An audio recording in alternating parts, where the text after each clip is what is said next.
Happy holidays, romance readers.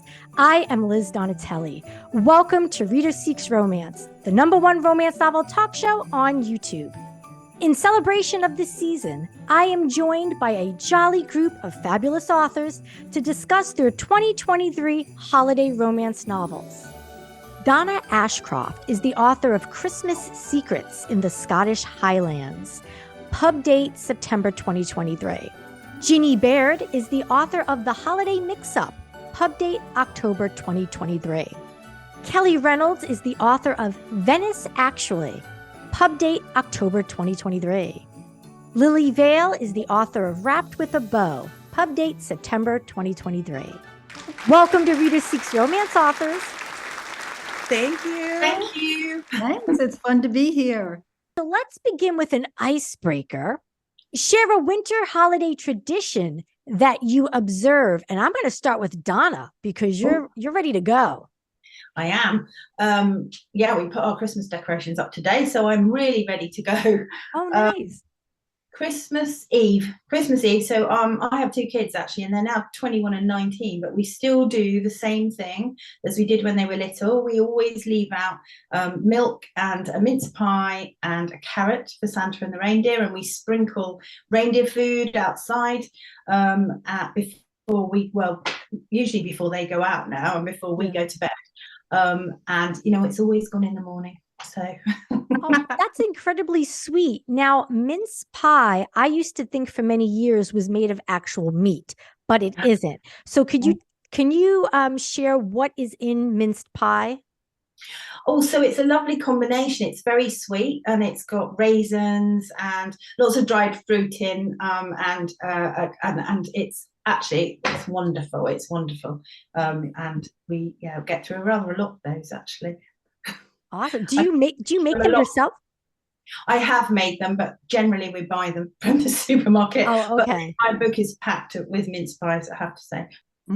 Have any of you ever seen mince pies? Like, not that I know of. Right. Although it sounds like Santa's eating a lot better at Donna's house than he is at my house.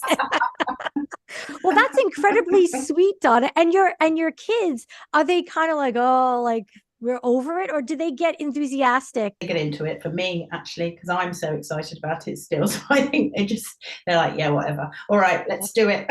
Oh, that's awesome. So they are into it. It's a tradition now, and it wouldn't be the same without it. Ginny, what is a winter holiday tradition that you observe? One thing I like to do is get out my holiday dishes. I have these really cute 12 days of Christmas dishes, and here is my partridge in a pear tree mug. Oh my goodness. So I have this set, and there are 12 mugs and 12 little plates that we use on Christmas morning. But I like to get them out at the beginning of the season and use them because they get me in the holiday spirit, and they're fun and they're cute and they have the different designs, and people will fight over, I get the 5 golden ring plate, but the kids are older, so the fighting has died down, but still it's fun. Oh, that is darling. Yeah. Oh my goodness. I've never seen anything like that. Oh, really? Yeah, that's fantastic. So is there a mug for each plate? Because you showed one mug.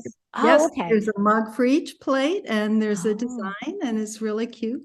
Really cute. And one thing I like to serve on those, I have a holiday cookie I make. It's they're called mantecaditos, which are a Puerto Rican cookie. And it's my late mom was Puerto Rican, and they're made from butter, and they're sort of like a shortbread cookie, I would say, round. And then you do a thumbprint in them, and you put jam in the thumbprint. So it's delicious if you have mango jam or guava, but if you don't, you can use apricot or raspberry or anything like that. And then you bake them in the oven, and they come out really pretty and so tasty, and probably about 3 million calories a piece, but who cares?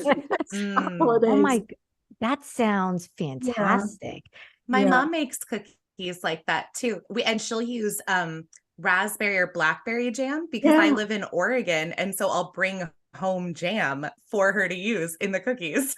Yeah, aren't they fabulous? I mean, they're so good. So good. They're so good. And actually in my book, I have a whole section devoted to the love interest making these cookies. Oh, for yeah. our main character. And they're so good. They're so tasty. See, I it's had a to include that. universal cookie. Lillie, what is a winter holiday tradition that you observe? This might be a little bit controversial, but it's Oh. not Christmas to me until I have my first fruitcake. And it doesn't even have to be like a really good fruitcake, like even just like the regular Walmart, like supermarket fruitcake. Like I just have to have it. Wait. And it's controversial. Like I'm surprised how many people don't like fruitcake. Right. But oh, and the Queen Anne cordial cherries, like it's definitely not Christmas without those. Last year, unfortunately, I completely forgot for some reason. Like I don't know what was going through my mind. So this year I have like a mission to go out and buy 10 boxes to last me the whole season. And now on a slightly less controversial note, and this is probably pretty basic, I love watching The Holiday and Love Actually. Pretty much like the first week of December is like the time when I get that craving to watch it. And again, from my book Wrapped with a Bow, I have my two main characters, Wes and Alicia, actually discuss these movies. And Wes is kind of like a grump about Christmas, and he hasn't watched them, so he doesn't get why they're so good and so comforting and wholesome. And he's like, why? And Alicia's answer is, well, and this is about The Holiday. She goes, because Jude Law. And so, because Jude Law what? And to her, like, that's a complete sentence. Get with the program. Well, Kelly, I guess that leaves you. What winter holiday tradition do you observe? I think my family does a lot of holiday traditions that are not so much just like ours. It's something that a lot of people do. Like they'll open one present on Christmas Eve and stuff like that.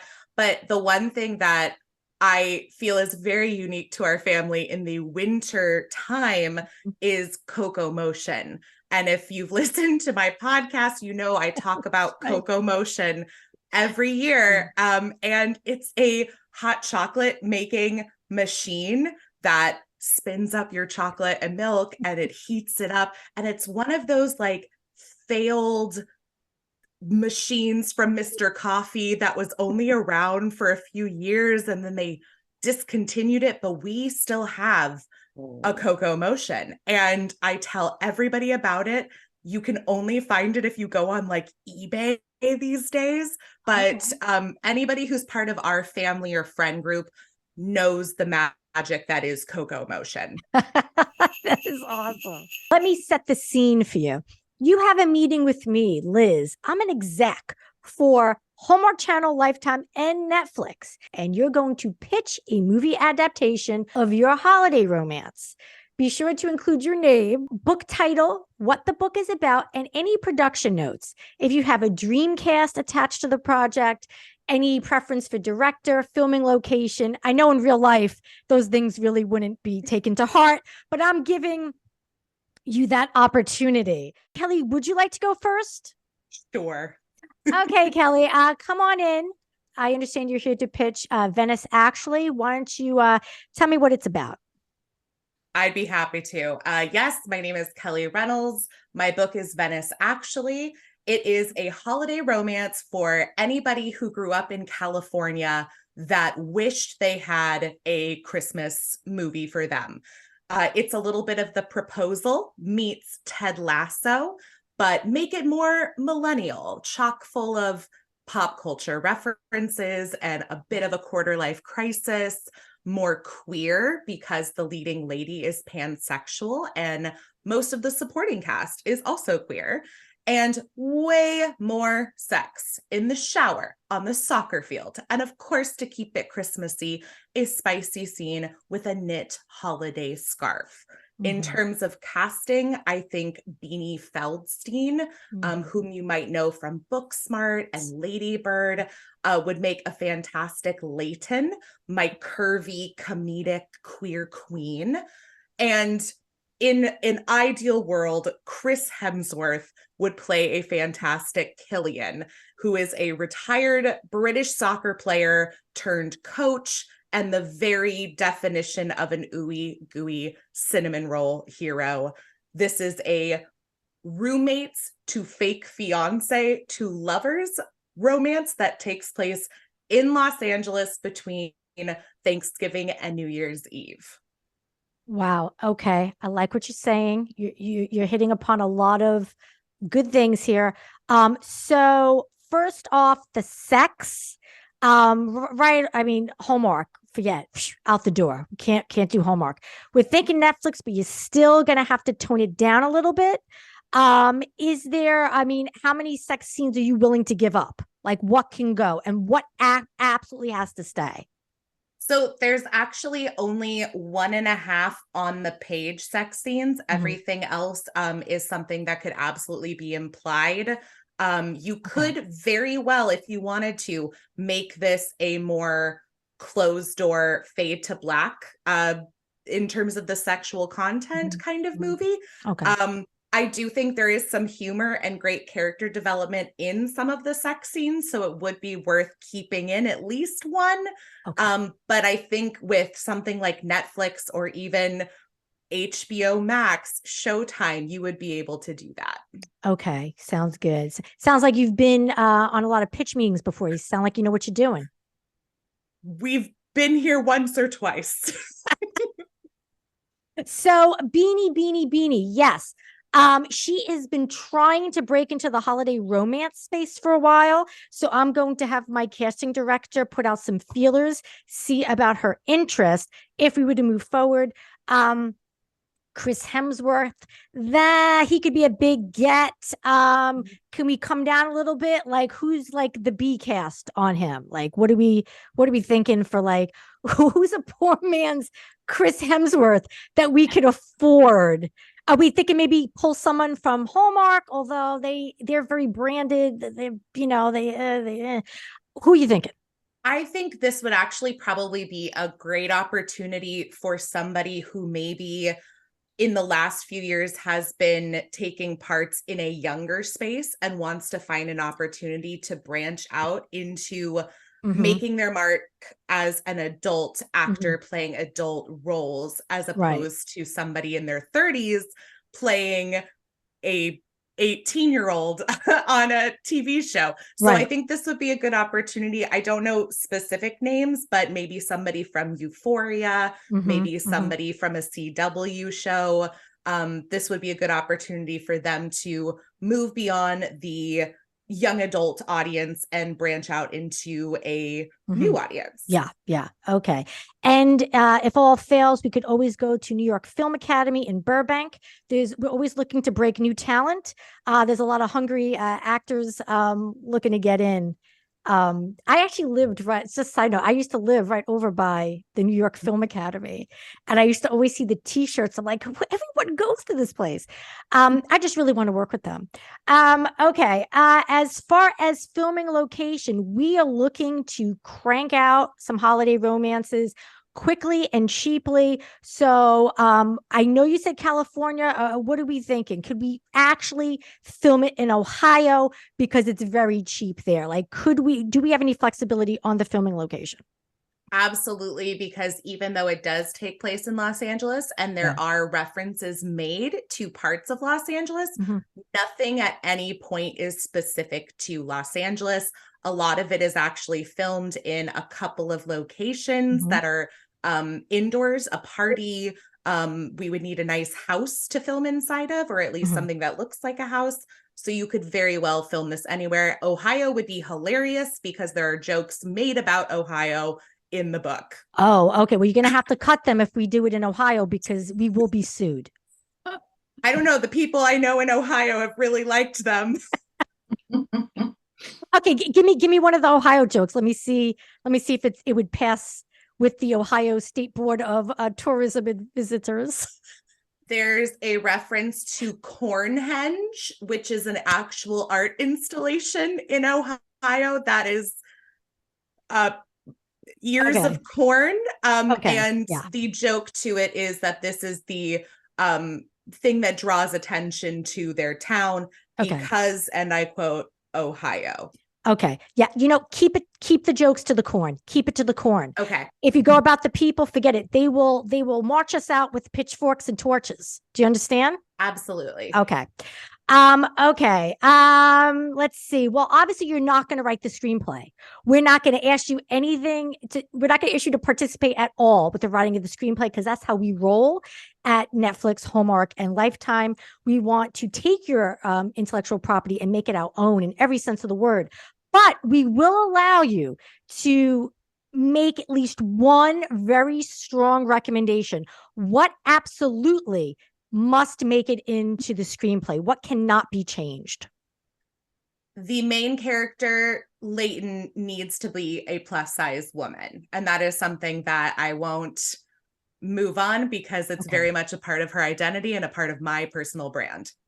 Okay, fair. All right. Well, do you have an agent or am I reaching out to you directly via text, email, TikTok, however I decide? Yeah, just send me a DM. Just DM you? Yeah, that's how the young kids do it, right? Yeah. That's right. Okay. Well, well, thank you, Kelly, for your time. And I might be in touch. I might not be in touch. You might hear from me 5 years out of the blue on Christmas Eve, and you'd be like, "Who are you?" I'd be like, "Remember me?" Great. Looking forward to it. All right. Thanks. Happy holidays. All right. I'm going to ask Lillie, you seem pretty poised and confident as we just locked eyes. So Lillie, why don't you? Oh, I didn't mean to do that. Can I take that back? Okay. I mean, I could change to someone else. Okay. But if we do, you're going to have to wait another year to get another, meeting with me. So let's do it. Squander the opportunity. Okay, Lillie Vale, come on in. I've just had my bathroom break and my Christmas cookies, and I'm ready to hear your pitch. Wrapped up with a bow. Is that wrapped with a bow? Wrapped up with a bow. That's BOW, BEAU. BEAU. It's a pun. I gotta have my puns. Oh, so you're one of those smart, clever writers, huh? With the puns. Okay. Thank you. Come on in. You've got a calm, cool, collected demeanor. I would love to work with you. All right. So why don't you tell me what you got? Okay, well, I'm Lillie Vale. I am the author of holiday rom-com Wrapped with a Bow. It's going to be pretty much a staple, a familiar kind of trope and stereotypes you've seen in Hallmark before, about a grinchy guy who doesn't really love the holidays because of his dysfunctional family, which, is pretty much always the reason in these kind of movies. He inherits his great aunt's Christmas house in the small Pennsylvania town in the Poconos Mountains, and little does he know that the girl next door and actually the entire town is super invested and excited about a movie that's scheduled to be filmed at the house he inherits. He's kind of a Grinch. He doesn't want to give them permission, but they really need his okay because they're counting on this movie to bring their town back on the map as a holiday movie destination spot. And the whole town and the girl next door is determined to win him over, woo him, do whatever it takes to get him to see the magic of Christmas. And, if some of the romance ensues between our main girl and our main guy, and it thaws his frosty exterior, Merry Christmas. Okay. I like a lot of what you said. I have to ask about the Grinch factor because we just did some audience polls and we found out that viewers tune in for only about 30 seconds if a character is too Grinchy. So what level of Grinch are we talking about? I hear you on that. And, these walls that he has up that make him be perceived as Grinchy, they are actually to hide his soft, squishy cinnamon roll interior.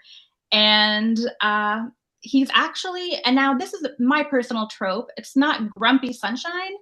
It is secretly not a Scrooge and Sunshine. Oh, I see what you did there. Okay, got it. Nuance on that trope, I think it'd be great for your channel. Yeah.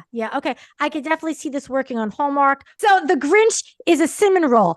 Does this Grinch have a pet?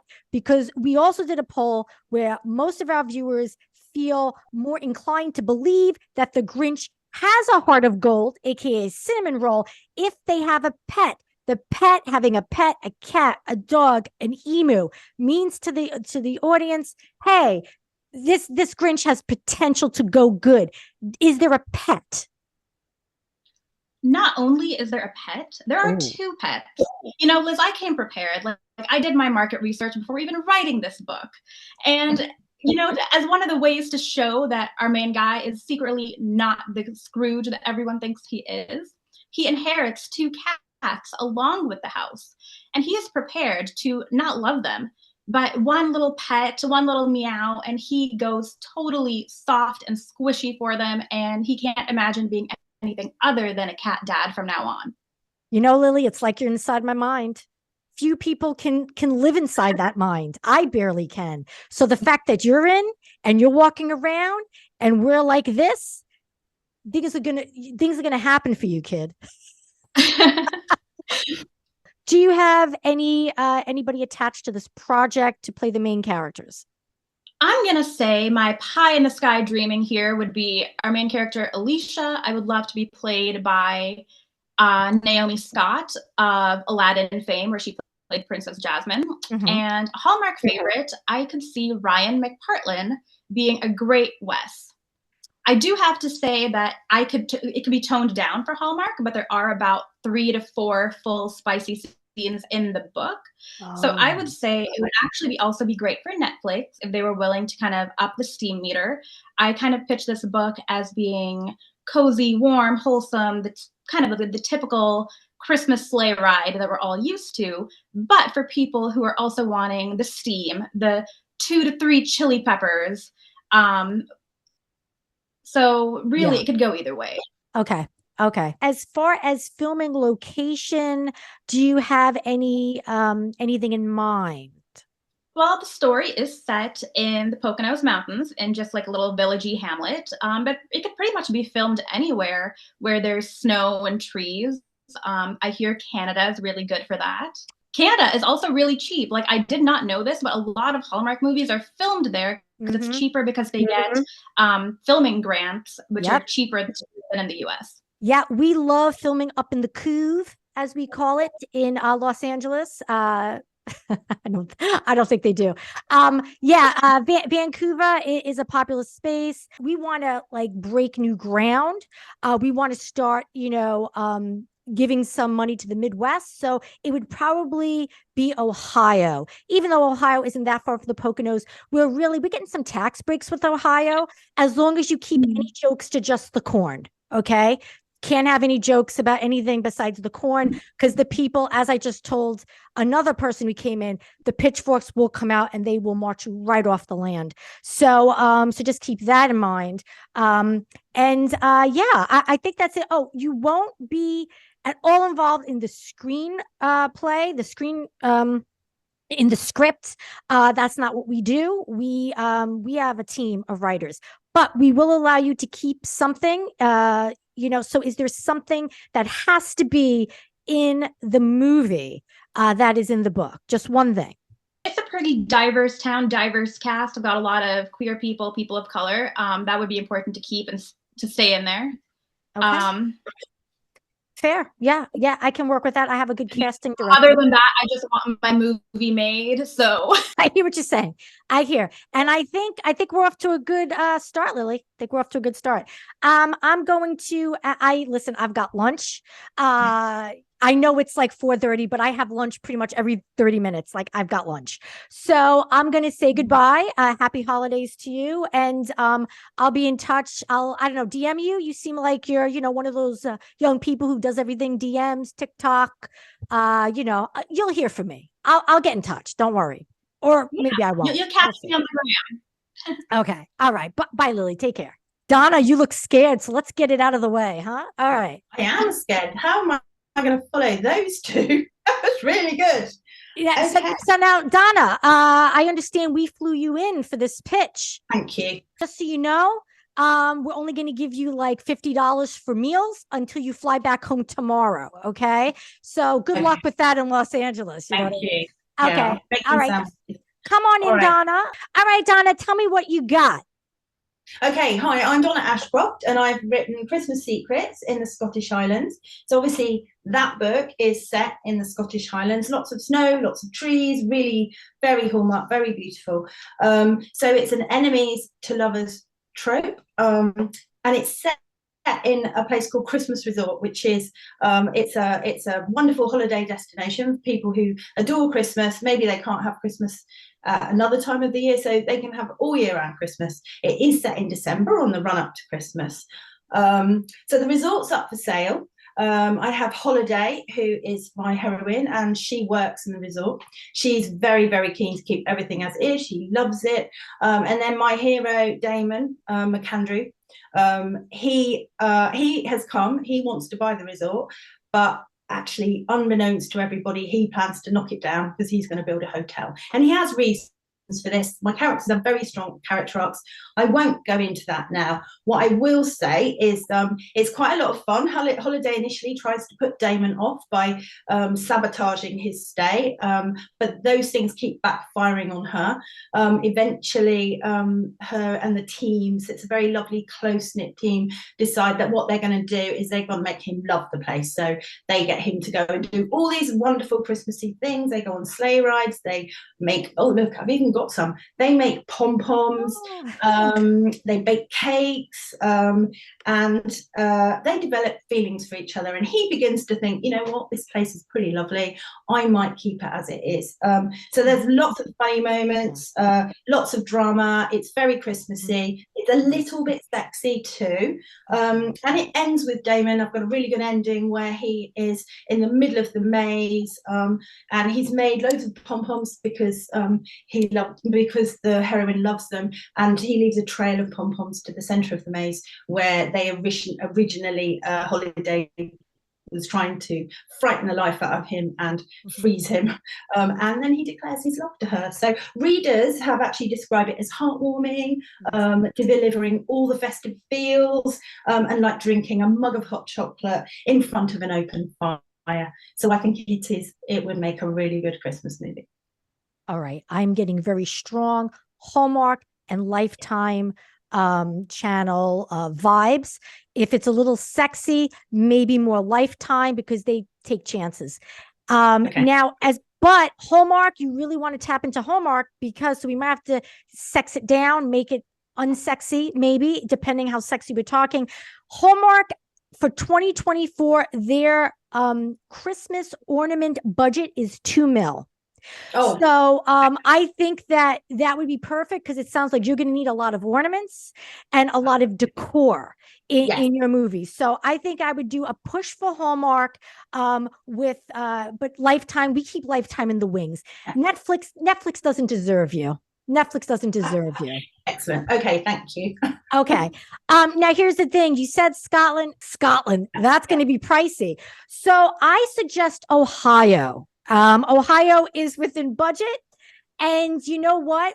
If you need extras, I'm sure they could throw on like an accent. If you're tied to having an accent, Scottish accents, I'm sure I could find maybe some people with Irish accents, and we could just pretend it's Scottish. Because I mean, anyway, it'll work. We've done it before. We've done it before. That's so everything you're saying, I dig. Now, as far as a dream cast, do you have anybody in the US maybe that you're thinking of, or someone who can cheaply fly over? I do have. So when I write my books, I always do like pictures of my people. So nice. I'm afraid they are British actors. I've got this actress is called Holiday Granger. She's been in some series over here, and Richard Madden actually. Now he has been engaged. I think he would be a great Damon McAndrew. So I can be flexible, but those are the people I had in my head when I wrote the books. Let me tell you, if you have Richard Madden, let me tell you, the US is going to go crazy because we loved him in Game of Thrones. Perfect then. Well, he would be perfect, Dana. Oh yeah, I mean, yeah. So definitely, I got to reach out. I do have some contacts across the pond in the US. We buy your idea. It's like, yeah, we don't really want you also writing the screenplay for the most part, but I can pass on at least one suggestion of one demand rather, what must make it into the movie adaptation. I would actually quite like to keep the Scottish accents. So I just think that let's just say that I want Okay. And that's a hill you're ready to die on then? Oh, no, I'm not going to die on that. No, no. No, I can be flexible. Okay, you know what? I think we can maybe, bring out some Scottish talent, Yeah. possibly break them in the US, and then they become ours. Like, so we Yeah. take people from across the pond, bring them to the US, and we just make them ours. Yeah. So I think we could do that. I mean, we've got plenty of room here. Let's bring some more people in. Absolutely. Bring them in. Let's do it. Okay. So I think that is it. So I'll be reaching out to you probably what?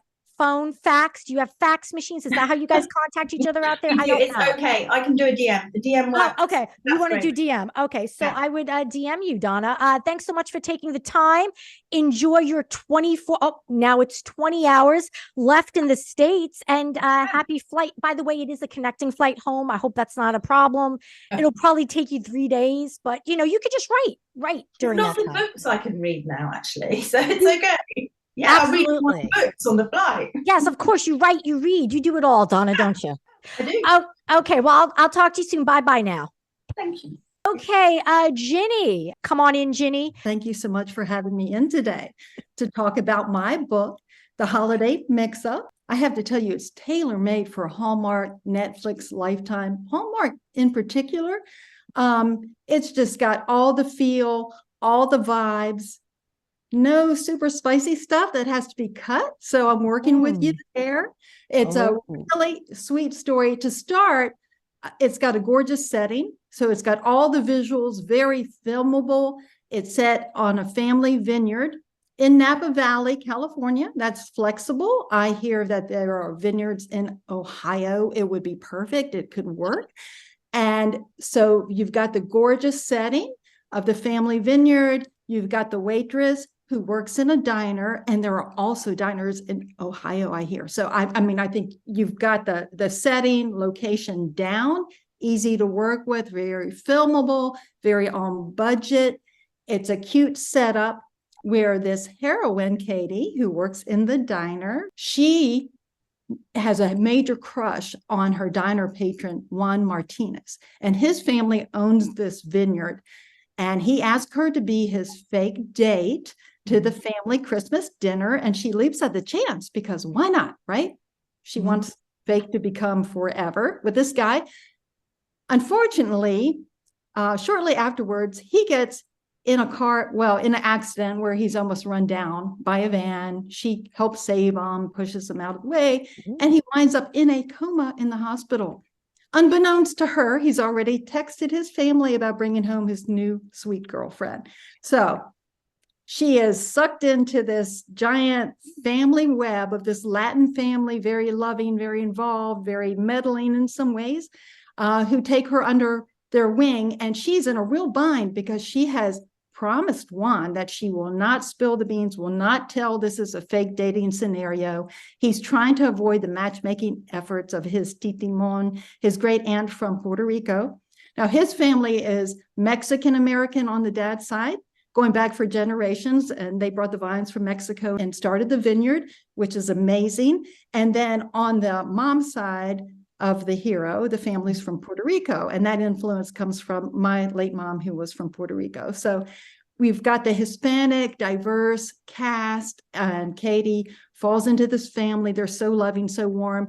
She meets the brother, Mateo, who is very skeptical of her at first, but as they get to know each other, they're in this forced proximity situation leading up to Christmas. They start to develop feelings for each other. Both of them come from the land of broken dreams. He wanted to build and sell Spanish guitars. He's a musician, but he's stuck running this family vineyard because his big brother, Juan, is highly irresponsible. And Katie always wanted to be an artist, but life dealt her some hard knocks, and she's working as a waitress in the diner, never went to art school. So they kind of bond over this, that they both had things they wanted to do, that life has sort of thwarted their plans.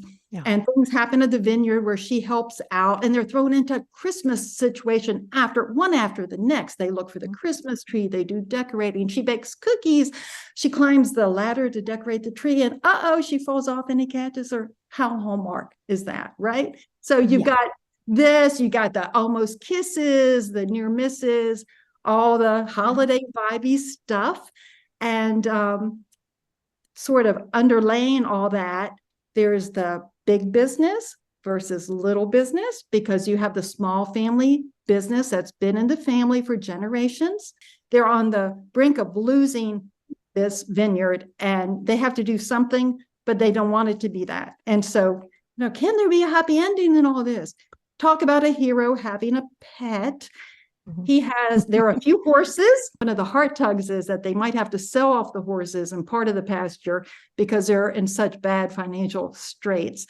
And there's a very romantic, filmable horseback ride out into the countryside and a picnic. Really, it's just beautiful. I mean, just the visuals are there. All right. Well, Ginny, you're speaking my language first when you say Ohio. The horses got to go. We have to use deer.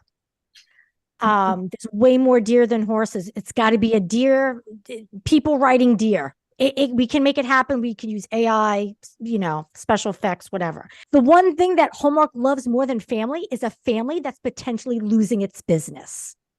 So I think that you're definitely aligned with the beliefs and the philosophies and, just the values of Hallmark. So that's 1 or 2 and 3. Now, as far as you mentioned cookies, I just learned that in 2024, they have upped their cookie budget to 30 mil. So you can make as many cookies as you want. And I think we might even want to change the vineyard to a bakery because we just can't get enough of bakeries, even though in most cases you don't even know how they're succeeding in these small towns. But it doesn't matter because it's Christmas magic. So we could talk about the vineyard. Are you tied to the vineyard? The vineyard has to stay? I'm afraid that's a must-have for me. The vineyard is pretty integral to the whole backstory and the history and the family from Mexico. So it's pretty tied to the legacy, the family, the ethnicity, the whole thing. So I think that's a hill I'm going to stand. Okay. All right. So the vineyard stays. The deer, are these big deer? I mean, can you ride on these They deer? eat well here. Yeah. So they're pretty big. Or maybe they could just be filmed at a distance, tied up to a tree and sort of like with little saddles on them. And just you know what, you're going to be saving us so much money because, being in Ohio, we have a little money for special effects or even costumes for the animals. I bet you didn't know they had animal costumes. Well, they do. And we have used them many times so we can transform anything into anything else. That's fantastic. It's pretty amazing. Dreamcast, quickly, what do you got? You got somebody attached to this project, right? Actually, I do not, because I do have such confidence in the casting director. And I just feel like whoever is available and the best fit, I would really strongly insist that the people who are playing the Latin characters are actually of Hispanic background themselves. But apart from that, wide open to who's available, who's going to make it work, who's going to get it greenlit, and I'm all on board with that. Yeah, no problem. You make reasonable demands, if you will. Not a problem. Do you have an agent? I do. How do I contact the agent? Are we doing fax these days? I feel like everything that was in the past is coming back, Polaroids, et cetera, et cetera. Am I doing fax? Email, phone call, whatever works. So I'm thinking maybe I mimeograph something, put it in an envelope, maybe mail it to you. I think that's a little more special. Yeah. Send it with a carrier pigeon. Maybe you can dress up in one of those costumes. And I've done it before, Ginny. I've done it before. I can't do it again, though. I got in trouble. I'm going to let you go, Ginny. I will contact you. Maybe not. You might never hear from me again. You might hear from my assistant. Maybe not. Who knows? But it's been fabulous meeting you. You're amazing. You're incredible. Happy holidays. Thank you. You too, Liz. Happy holidays. So, time for the fun segment. I'm going to read a Christmas romance plot, and you tell me, each of you are going to tell me if you think it aired on Hallmark, it's an actual movie, or if I made it up. First one. Los Angeles television producer Maggie Baker unwittingly falls for Danny Wise, the son and former producer of his mother's popular annual Christmas special. Okay, let's go around the room. Do you think so you could say Hallmark or not? Okay. Donna, do you think that was an actual Hallmark movie? Hallmark. I'm going Hallmark. You're going Hallmark. Okay, Ginny? I would say chances are good, yes. Okay, Lillie? I'm going to say not. Okay. Kelly? I'm going to say Hallmark because I think I've seen it. Unfortunately, Lillie, you were incorrect, and everyone else is correct. Yeah, it's a Hallmark movie. It is called Road to Christmas, Kelly. I don't know if you've Is it the one with Chad Michael Murray? It is, yeah. Done. I don't miss my Chad Michael Murray references. Okay, so Kelly, Ginny, and Donna, you each get some point. You each get 1 point. Okay. The next one. Always too busy for love, famous football star Graham Savoy soon has a change of heart when he meets a visiting American during Christmas time. Donna, Hallmark or not? I'm going to say not. I think that's not Hallmark. Okay, Ginny? I say not. I don't think the football vibe is Hallmark. I say no. Okay. Lillie, Hallmark or not? Yeah, I'm with Ginny on that because I feel like the football thing is not something I've seen a whole lot. So I'm going to say not. Kelly? I'm also going to say not for the exact same reason. I actually watched this movie on Hallmark. It's a 2020. It's one of the new ones. It's 2023. And the lead is the actor who played in the Chronicles of Narnia movies. Wow. The older brother. I don't remember his name. William Moseley, I think. Yes. And it's called Christmas in Notting Hill. It's pretty good, you know. Next one. Event planner Mary Michaels gets a second chance at love when she hires her former high school boyfriend to build Santa's workshop for their town's annual Christmas festival. Donna, what do you think? I'm going to say Hallmark. I think yes, that sounds definitely like a Hallmark. Okay, Ginny. Are there any X's in the picture? Are there any you X's only in the get picture? the log line. Well, what does it say? She hires her former high school boyfriend to build Santa's workshop for their town's annual Christmas festival. So, I mean, there's an X that she's reunited with. I don't know if there's any other X's in her sordid past. Depends on the nature of their breakup. Okay, but I'm gonna say yes, Hallmark. I'll go with it. Okay, Lillie. Yeah, I'm going to go Hallmark too because I feel like the second chance romance is very much them. Okay, Kelly. Yeah, I'm going to say Hallmark because she's an event planner too. And it seems like there's like a town festival or something that she's planning. So that makes sense. Well, I guess I won that round because I made that up. You could literally just replace some of the key words like event planner and Santa's workshop with something else, and it would be an actual Hallmark movie. Oh, yeah. Okay, the next one. A travel reviewer with a reputation for writing harsh critiques resists the charm of festive town Christmas, Michigan. But the town's mayor wins over the journalist with holiday spirit. And I assume they fall in love. Donna, Hallmark or not? I'm going to go Hallmark. I think yes. Okay. It does sound like a Hallmark movie. Okay, Ginny. I say yes. It's a good grumpy sunshine. So I say yes. Okay, Lillie. Okay, this is really hard, Liz. I never knew you were this tricky. So You have no idea, Lillie. I'm gonna go not. Not. Okay. Kelly. I'm going to say yes. And if it isn't one, it should be. Yes. Well, Lillie, congratulations. You now have a point. It is not a Hallmark movie. Lillie, you saw through my BS. I made that up. And Christmas Michigan does exist. I looked it up. I just want to say that should be a movie. Hey, if anyone wants to take any of these ideas and run with it, just throw me a thank you in the acknowledgments, and then we're square. I won't sue you. 3 reunited sisters discover their late father planned one last scavenger hunt, an annual holiday tradition when they were young. They soon learn important lessons about what they want in life and love. Donna. Well, I'm going to say no. You're going to say no. Okay, Ginny. Yeah. That sounds kind of like a downer. And there's no love interest mentioned. That's it.